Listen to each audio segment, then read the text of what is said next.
Selamat datang di special edition di mana kita hanya akan membahas satu tema saja. Apakah tema hari ini? Tema hari ini adalah kiamat, Jet. Menurut berbagai agama. Waduh, banyak sekali nih Son. Tidak hanya Islam nih berarti kali ini Son. Enggak, semua agama ya, Son, ya? Agama besar. Yes. Besar. Tapi yang enggak kesebut jangan ini ya, jangan apa? Jangan kecewa gitu ya, karena mungkin di part 2 bisa aja Son akan sendiri membuat konten tentang itu gitu ya Son ya. Mungkin saja, tergantung permintaan gitu ya teman-teman ya. Jadi hari ini kita akan membahas tentang Judgment Day atau hari kiamat ya kan, yang ternyata di setiap agama itu ada yang namanya hari kiamat gitu ya. Ada. Sebelum nantinya akan ada afterlife kan, kehidupan setelahnya gitu ya. Jadi mendingan langsung aja kita mulai ya kan. Selamat datang di Special Edition dari Di Atas 12.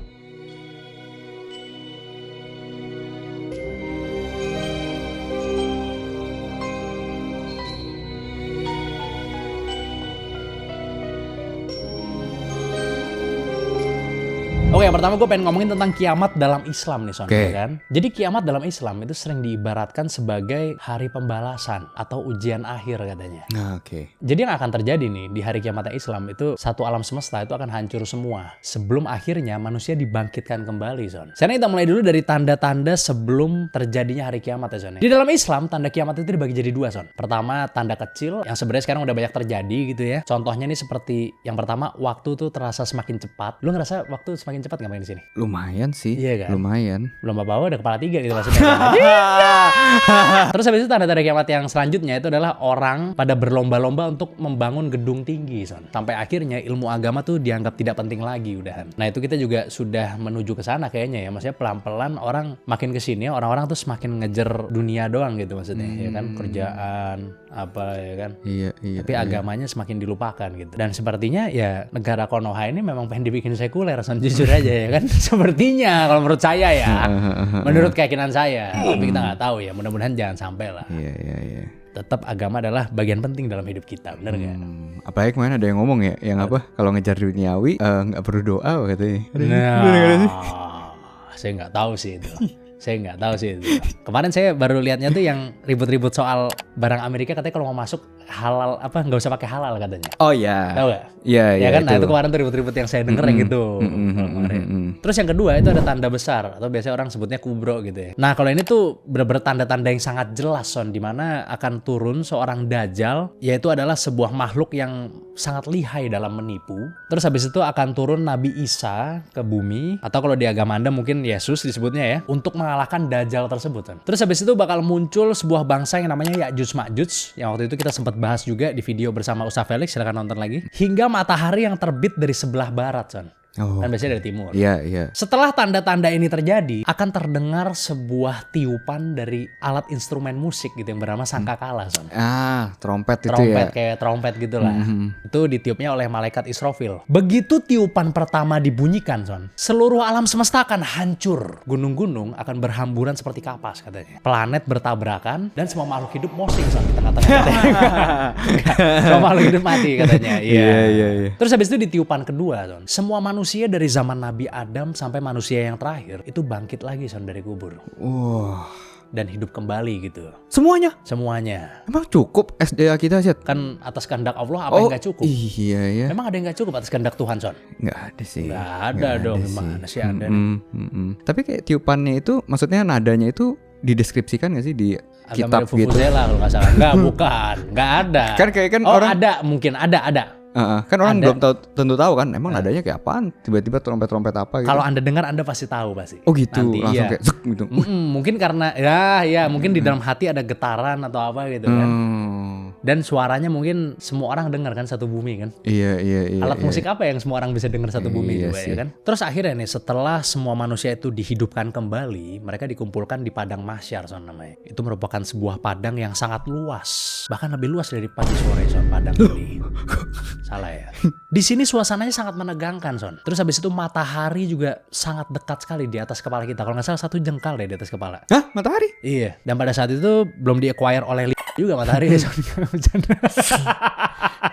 Jadi sangat panas lah gitu ya kan. Iya. Dan orang-orang ya pada sibuk masing-masing gitu dengan urusannya mereka gitu. Di padang mahsyar ini orang-orang akan menunggu giliran untuk disidang oleh Allah Subhanahu wa taala. Di sini itu akan terjadi dua hal, Son. Yang pertama ada hisab, which is semua perbuatan kita di dunia yang sekecil apapun itu akan diperlihatkan kembali kepada kita, Son. Gak ada yang bisa bohong di sini. Karena mulut dikunci dan anggota tubuh lain kayak tangan sama kaki itu diberi kekuatan untuk bisa berkomunikasi gitu, Son. Jadi di situ nggak bisa membela diri gitu. Jadi di situ benar-benar nggak bisa ngebela diri ya? Nggak bisa ngebela diri di situ.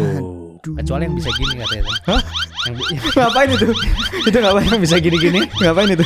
Yang ini apa namanya? Yang apa bisa mengontrol tangannya, ya kan? Jadi kanan sama kiri beda kan? Iya. Berarti bisa mengontrol semuanya dong. Iya. Iya kan? Yang bisa gini-gini. Bener. Lu bisa nggak gini? Apa? Yang satu tangan tadi bisa sih kayaknya. yang gini maksudnya. Enggak lah, di sini nggak ada yang bisa berbohong sama sekali. Abis itu yang kedua ada mizan namanya, yaitu adalah penimbangan Son dari amal baik dan buruk kita. Kalau timbangan kebaikan yang lebih berat itu pertanda bagus. Oke.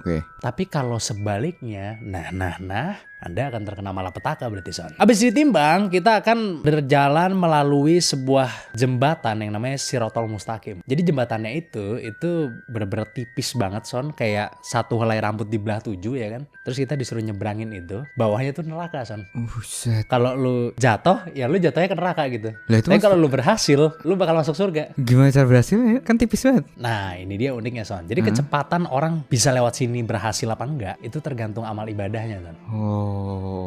Jadi ada yang bisa secepat kilat lewatinnya, ada yang lari, ada yang merangkak, ada juga yang jatuh ke bawah. Tergantung kebaikannya dia di masa lalu. Iya. Setelah itu ya udah, sampailah di destinasi terakhirnya gitu kan. Antara lu masuk surga apa lu masuk neraka gitu kan. Sama itu ya, kalau yang orang yang udah nggak ada itu, kalau yang di Islam kan tidur itu ya. Tidur atau apa sih, tiba-tiba bangun udah kiamat gitu. Oh, maksudnya orang yang sudah meninggal gitu.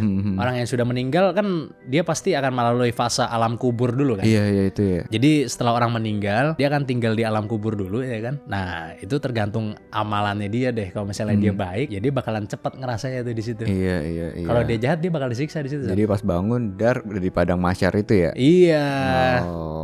Lebih Iya. cepat lah, tergantung amal ibadahnya. Kalau misalnya dia amal ibadahnya jelek, ya dia akan disiksa di situ. Pokoknya kalau berbuat baik segalanya jadi cepat gitu ya. Kayak tadi nyebrangin jembatan kilat juga. Iya. Ya kan? Pas nungguin kiamat kilat juga. Benar. Ya sebaliknya kalau berurusan dengan institusi pemerintah lah kalau di dunia nyata soalnya kan. Sebaliknya aja. Iya, kalau baik malah makin lama kan. Iya, itu maksudnya. Sebaliknya yang terjadi di nanti itu sebaliknya. Oh, iya. gitu. Kalau salam tempel lebih cepat ya kan. Kalau nanti salam tempel Iya, Anda lebih jadi lambat. cepatnya di duniawi tapi di sono ntar lambat Lama, semua gitu. Wah. lama.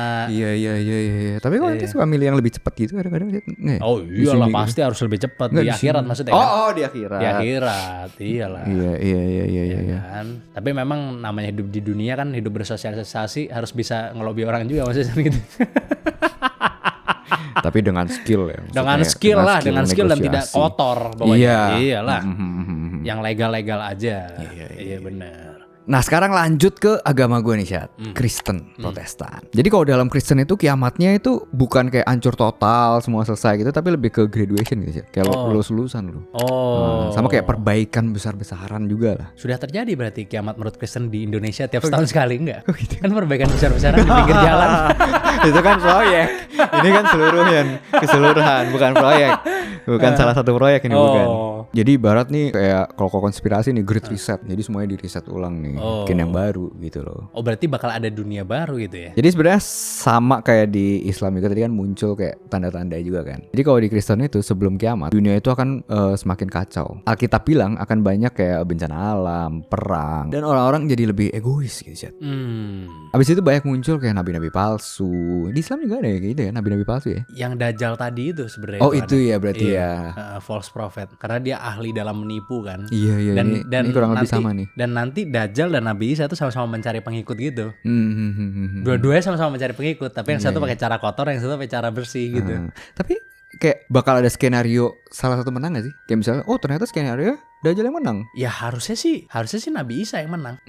Harusnya sih pasti Nabi Isa yang menang. Tapi orang yang ikut Dajjal itu yang akan kena batunya nanti setelah semua ini selesai gitu loh. Nah kalau di Kristen itu munculnya yang rajanya doang sih. Kembalinya Yesus Kristus ke bumi. Oke. Nah bedanya kalau dulu dia datang dengan rendah hati ya kan, karena lahir di kandang. Nanti dia benar-benar datang udah kayak raja. Emang raja sih. Pokoknya semua orang di dunia bakal ngelihat dia lah secara langsung. Habis itu kalau di Kristen ada namanya momen pengangkatan atau dijemput nih. Nah peristiwa ini sering disebut dengan rapture namanya. Jadi orang-orang yang percaya dan setia sama Tuhan itu bakal dijemput buat langsung ketemu sama Yesus ya. Jadi semua tuh bener-bener yang masih hidup sama yang udah meninggal pun juga kayak gitu juga, jemput juga. Semuanya ngumpul lah. Nah setelah itu barulah ada sidang terakhir atau penghakiman. Oke. Kurang lebih sama kayak Islam tadi sih, kayak bagi raport lah. Lu kayak dilihat mana baik, mana buruk. Kayak Tuhan atau malaikatnya itu bakal buka buku catatannya dia gitu. Nah yang jahat atau menolak Tuhan itu bakal ada konsekuensinya. Sedangkan yang setia itu bakal nerima kebahagiaan. Nah setelah semua ini udah selesai ya, ternyata Tuhan tuh gak bakal ngebiarin dunia hancur gitu aja. Jadi dia bakal nyiptain langit dan bumi yang baru. Di situ nggak bakal ada lagi kayak kematian, sakit penyakit, kesedihan, semua yang jelek-jelek nggak ada. Surga berarti ini. Iya, kondisinya itu kayak taman yang indah banget, kayak yang Taman Eden zaman dulu mungkin ya. Dan di situ bisa tinggal langsung sama Tuhan selamanya. Oh, kalau buat yang baik tapi kan. Iya, ya intinya sih setiap manusia itu harus kayak berbuat baik itu, jadi siap gitu buat dipanggil kapan aja gitu. Jadi bukan momen yang kayak nakut-nakutin gitu sih, enggak sih. Yeah, yang penting ready gitu. Benar. Karena kan nggak tahu kan waktunya kapan kan. Jadi ya tetap harus melakukan hal yang terbaik yang kita bisa gitu ya di setiap harinya gitu ya. Benar. Soalnya tadi kayak ngeliat kayak tanda-tanda apa segala macam kan, ya kayak mirip-mirip sekarang sih. Jadi kayak susah gitu kan buat ditentuinnya kan. Kayaknya udah mau kiamat nih. Iya. Kan tanda-tandanya kan nggak begitu eksplisit gitu kan tadi kan. Yang tanda-tanda Islam apa tanda-tanda mana? Yang Kristen tadi. Oh iya. Ya kan kayak egois, terus kayak apa. Gitu. Kalau di Islam sebenarnya tanda-tandanya banyak dan emang udah terjadi. Contohnya salah satunya kayak laki-laki yang berdandan seperti wanita dan sebaliknya gitu misalnya kan. Tuh kan ada itu kan tanda-tanda juga tuh sebenarnya itu. Tapi emang menarik sih kalau ngobrolin soal kiamat gitu, kadang-kadang kita juga ya mungkin obrolan ini kalau di zaman kita masih kecil kita ketakutan ya. Iya. Takut ya dulu ngomongin kiamat gitu, takut ya? Ngomongin kiamat takut sih sebenarnya. Takut kan pasti kan? Takut sih. Kayak apa gambarannya tuh wah kayaknya akan chaos total. Iya. Kayaknya akan hancur lebur, kita udah pasti akan tersiksa gitu kan. Padahal dari sisi agama sebenarnya nggak harus takutin gitu ya sebenarnya ya. Harusnya iya ya, tapi Iya kan? wajar sih kalau manusia takut sih, karena pasti peristiwanya kan luar biasa masif tuh, ya kan, kehancurannya pasti kan gede banget. Jadi orang pasti panik dan lain-lain, wajar gitu kan. Iya. Bagi yang hidupnya buruk gitu kan, wah pasti ada parnoannya nggak karuan. Iyalah, waduh kok udah selesai bumi ini gitu kan. Saya belum sempat taubat lagi. Nah kan. Iya kan? Iya kan? Dulu kalau misalnya kayak ditanya gitu kayak, lu kalau misalnya tahu besok kiamat lu bakal ngapain gitu? Pasti jawabannya semuanya gue puas-puasin dulu, habis itu gue taubat di detik terakhir. Soalnya kayak setiap agama itu sebenarnya ada kesempatan kan buat bertobat itu kan, walaupun di menit-menit akhir kan. Ya kan? Ada kesempatan, tapi kalau sangkakala udah ditiup ya udah nggak bisa lagi. Itu. Ya iyalah, kan gak ada yang tahu kapan ditiupnya. Kalau misalnya di agama gue ya Kristen ya kan ada tuh waktu yang Yesus disalib gitu kan, ada kayak sebelahnya napi juga gitu kan ceritanya. Jadi dia pas di menit-menit akhir gitu, ya dia kayak berserah ke Tuhan, kayak mulai percaya gitu. Dan itu diampuni. Kalau di gua sebelum bener-bener pas udah disalib itu penjahatnya. Loh ya ini kan ngomongin akhir zaman, beda dong. Iya maksudnya kan bertobat juga bisa gitu maksudnya kan. Ya bertobat kalau di Islam mepet gitu, bertobat mepet sebelum mati ya bisa. Oke. Tapi kalau udah kiamat tuh kan ibaratnya lu udah nyerahin tugas lu, Bos. Kayak lu lagi ujian nih. Ya kan? Udah selesai, lu serahin. Bentar Pak, saya mau ini ya, gak bisa lah. Paham gak? Iya, kan udah dinilai. Iya, telat ya. Udah telat ya. Telat dong. Kalau sebelum meninggal yang kayak masih ada kesempatan gitu ya. Bisa, sebelum meninggal. Iya. Jangan ragu-ragu sana saya dulu. Nah, masih ada waktu nih. Tapi ente kok nggak bikin konten pura-pura puasa gitu kan sekarang lagi kan view-nya gede Son, buat riset Enson lah. Pertama kali puasa gitu kan, pertama kali pakai jilbab gitu Son. Nah itu view-nya gede Son, kenapa lu nggak bikin Son? Coba puasa kali ya. Gimana, kalian setuju apa enggak? Butuh view, tapi nggak perlu ya Son ya kita kayaknya ya. Kita fokus untuk bikin seperti ini aja gitu ya. Kan ngomongin agama juga seru juga nih sekarang kan, ngomongin kiamat. Yang selanjutnya ini gue pengen ngomongin tentang kiamat dalam agama Buddha Son. Oke. Jadi ternyata konsep kiamat dalam agama Buddha itu sangat unik kan, dan beda jauh banget sama agama-agama samawi ya, kayak Islam, Kristen sama Katolik. Itu beda banget. Kalau sama Islam mungkin sama. Itu kepleset soalnya. Kalau dalam agama lain kiamat itu adalah akhir zaman atau hari penghakiman. Kalau di dalam Buddha Son, kiamat itu hanyalah satu babak aja. Satu babak. Dalam siklus yang tidak ada putusnya. Oh. Dalam ajaran Buddha, alam semesta ini tidak punya awal yang pasti dan nggak ada akhir yang permanen juga, Son. Jadi dunia itu seperti roda yang berputar katanya. Sama kayak hidup ya, berarti roda yang berputar ya. Iya benar, kadang di atas kadang di bawah. Nah, kok di bawah mulu lu. Haha. Jadi siklusnya itu adalah yang pertama, dunia terbentuk, terus habis itu dunia bertahan, terus hancur atau kiamat, which is itu adalah dunia rusak total, terus habis itu kosong, Son. Yaitu adalah masa istirahat sebelum terbentuk lagi. Jadi kiamat itu bukan berarti tamat segalanya, tapi ya kayak cuma di reset doang gitu. Sebelum alam semesta akan muncul kembali lagi nantinya. Kita di fase yang muncul apa yang bertahan ya kita ya udah ya sekarang ya. Jangan-jangan udah beberapa kali kan siklusnya kan. Kan bumi ini kan udah beberapa kali siklus kiamat sebenarnya. Oh katanya gitu ya. Iya. Yang ketujuh apa bukan 9 katanya gitu ya, emang berarti. iya.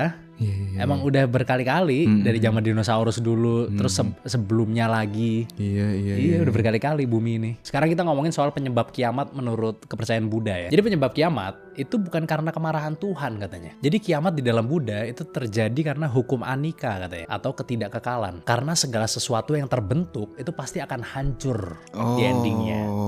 Jadi ada 3 cara Son dunia ini akan hancur. Yang pertama lewat api, di mana akan muncul 7 matahari sekaligus yang membakar bumi sampai hangus Son. Terus habis itu lewat air, di mana akan ada hujan asam yang sangat kuat yang melarutkan segalanya. Dan yang ketiga itu adalah lewat angin Son, di mana akan muncul sebuah angin topan yang super dahsyat yang akan menghancurkan bumi ini hingga ke level atom katanya. Hets! Atom. Maksudnya kacang sukro gitu. Sebelum kehancuran fisik terjadi, itu biasanya diawali dengan kiamat yang namanya kiamat moral, Son. Oh. Di mana manusia jadi sangat jahat, egois, dan gak tahu terima kasih. Aduh. Ajaran kebaikan atau yang biasa disebut dengan dharma itu akan mulai dilupakan orang. Terus umur manusia juga bakal makin pendek. Bahkan katanya bisa sampai cuman 10 tahun doang, Son, gara-gara gaya hidup yang rusak katanya. Terus habis itu bakal muncul Buddha berikutnya Son, yang bernama Maitreya. Jadi beliau tuh akan lahir saat manusia mulai sadar kembali akan kebaikan Son. Jadi tugasnya si Buddha Maitreya ini itu adalah mengajarkan kembali jalan menuju pencerahan atau nirvana, yang tentunya sudah dilupakan oleh orang-orang gitu di zaman sebelumnya. Terus kita kemana saat kiamat? Nah, menurut ajaran Buddha, makhluk hidup tidak akan hilang begitu saja saat bumi hancur. Melalui kekuatan karma masing-masing, makhluk-makhluk akan terlahir kembali di alam-alam kehidupan lain yang tidak ikut hancur Son. Oke. Ya seperti alam dewa atau alam Brahma gitu-gitulah.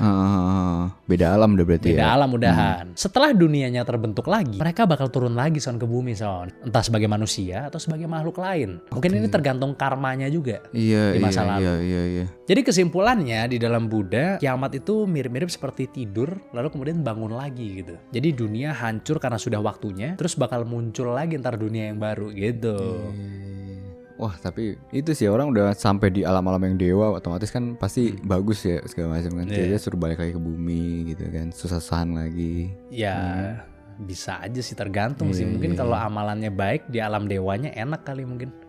Tapi kalau tapi kalau karmanya buruk, ya mungkin dia tersiksa juga di alam dewa, nggak tahu kita. Iya. Tapi intinya begitu, berarti ya buminya akan terbentuk lagi setelah itu. Kalau menurut kepercayaan Buddha, jadi bukan afterlife berarti. Ya bakal balik ke bumi lagi. Balik lagi ya. Mungkin dalam bentuk manusia lagi atau dalam bentuk yang lain kan ada reinkarnasi ya. Iya. Gue pikir ya itu cuma agama-agama tadi samawi ya, yang ada kiamat. Ternyata Buddha juga ada loh. Ada Buddha. Gue pikir ya udah langsung kayak ntar reinkarnasi udah gitu-gitu terus reinkarnasi gitu kan. Soalnya kan satu-satunya agama mungkin yang ada reinkarnasi kan cuma Buddha ya? Enggak, reinkarnasi kan gak cuma di Buddha doang Son. Di Hindu juga ada. Hindu ya kan? juga ada ya. Di Sikh juga ada kalau gak salah. Ya yang dari India itu ya banyak ya. Ada. Cerita reinkarnasi paling baik dari sono juga itu, salah satu itu dari dia tuh. Tapi gue salah satu ajaran yang paling gue suka juga Buddha sih. Karena kan dia bilangnya kan yang biarlah semua makhluk hidup berbahagia kan. Itu keren sih menurut gue sih. Semua loh makhluk hidup berbahagia. Sebenarnya basically semua agama mengajarkan hal yang baik sih. Kalau Buddha ini dia lebih lebih ada way of life-nya juga soal di dalam situ gitu. Banyak yang bilang dia itu sebenarnya bukan agama tapi ajaran. Kebanyakan ngomong gitu loh. Iya, banyak yang ngomong kayak gitu. Maksudnya ya kayak way of life gitu kan. Iya dan bagus sih itu. Ya kita ambil baiknya dari semua agama aja kan, maksudnya kita ambil baiknya, kita buang jeleknya gitu kan. Iya. Tapi tetap kita ya kepada agama kita setia tetap harus itu. Tapi boleh nggak sih gitu misalnya, oh dari agama lain ambil baiknya, agama lain ambil baiknya. Oh boleh lah. Jatuhnya sesat atau? Enggak lah, boleh-boleh aja. Boleh-boleh aja ya. Boleh-boleh aja lah. Selama baik tuh oke berarti ya. Selama baik, tapi kan interpretasi kata baik setiap orang tuh kan berbeda-beda. Kalau lu dari awal diajarin misalnya Islam dari lu lahir misalnya sampai sekian puluh tahun, mungkin ada hal-hal yang menurut orang lain baik, menurut kita tidak gitu. Menurut agama lain baik, menurut kita tidak. Iya, ada ini ya, kayak point of view masing-masing juga agama berarti ya. Ada lah. Kayak kan ada agama yang boleh minum anggur misalnya gitu. Iya. Ya di kita kan itu tidak baik.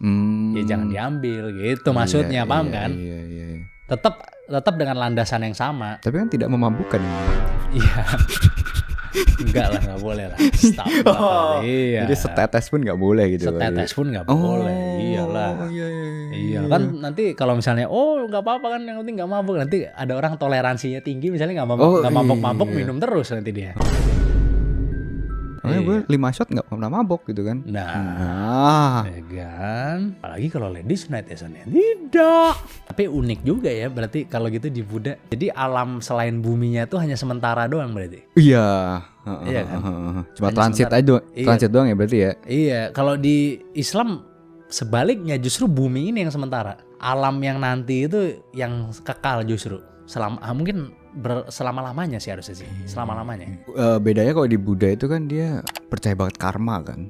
Jadi sampai lu takut kehidupan selanjutnya pun jelek gitu sampai. Iya. Ya kan? Karena karma itu. Iya. Ya, tapi lu akan kembali panggungnya itu di bumi gitu. Bukan panggungnya, bahkan backstage-nya di bumi. Panggung berikut backstage-nya di bumi. Kalau Islam, panggungnya itu panggung sandiwaranya itu di bumi. Backstage-nya itu di afterlife. Oke. Di surga atau di neraka. Itu kehidupan kekal lo. Di sini lu cuma bermain peran aja gitu loh. Iya. Tapi kalau ini enggak kan? Ini dua-duanya kan? Ini dua-duanya. Lu bermain peran di sini, ya hidup lu di sini juga gitu. Transit sana, terus balik lagi. Karena lu akan bolak-balik ke sini terus kan? Iya. Roda berputar. Menarik sih menurut gue sih. Ya tetap ngajarinnya baik-baik gitu kan karena karma tadi ya. Iyalah pasti yang baik-baik. Semua agama tuh mengajarin yang baik-baik. Cuman umatnya aja kadang yang salah. Nah yang selanjutnya ini Katolik. Oke. Pasti banyak yang bilang kan, loh kan sama aja Kristen sama Katolik. Apa bedanya? Soalnya kan itu kan akarnya sama-sama dari Alkitab juga. Bener, Tuhannya sama ya kan. Nah, jadi gue bakal ceritain bedanya aja nih Seth. Yang pertama, dia itu ada kiamat kecil dan kiamat besar juga nih. Jadi di Katolik itu ada pemahaman kalau lo itu gak perlu nunggu dunia hancur buat ketemu Tuhan. Jadi dia itu dibagi jadi dua gitu Seth. Yang pertama ada kiamat pribadi, yaitu begitu seseorang meninggal, jiwanya langsung berhadapan dengan Tuhan untuk dihakimi secara pribadi Seth. Jadi di situ dia langsung ditentuin tuh, dia masuk ke surga, mampir ke api penyucian, atau masuk neraka. Habis itu kalau di Katolik ada namanya konsep api penyucian. Ini kalau di Kristen nggak ada nih. Jadi kalau ada orang yang meninggal dalam keadaan beriman gitu ya, tapi masih punya dosa-dosa kecil gitu lah, atau belum sepenuhnya bersih, mereka nggak langsung ke surga tapi mampir dulu ke api penyucian. Sama ya itu yang terakhir ya, nggak ada rapture kayak di Kristen tuh nggak ada deh di Katolik itu. Oh gitu ya. Berarti tadi terima kasih banyak atas cerita yang sangat pendek tadi barusan. Lebih paham lah gitu ya kita. Karena ada di sini berarti ada konsep api penyucian gitu ya. Dan kalau mau bertemu Tuhan langsung gitu ya, pada saat meninggal langsung bisa bertemu Tuhan. Bisa tuh. Yang terakhir ada dari agama ini Son, agama bintang ini Son ya kan. Agama bintang yang dibenci oleh semua orang saat ini. Yahudi ya kan? Nih. Yahudi. Oke. Jadi konsep kiamat dalam Yudaisme sebenarnya adalah akar paling awal ini dari konsep kiamatnya Kristen sama Islam katanya gitu. Oh di sebelum lagi kan soalnya ya. Karena lebih tua kan. Tapi fokusnya beda Son ini. Kalau di agama lain kiamat itu sering identik dengan kehancuran total. Soalnya di Buddha tadi ya. Beda hancur juga sih, tapi kan di ini lagi kan. Oh iya benar. Dalam Yahudi kiamat itu lebih disebut sebagai acarit hayamim, yang artinya masa depan yang sangat cerah di bumi Son. Oh.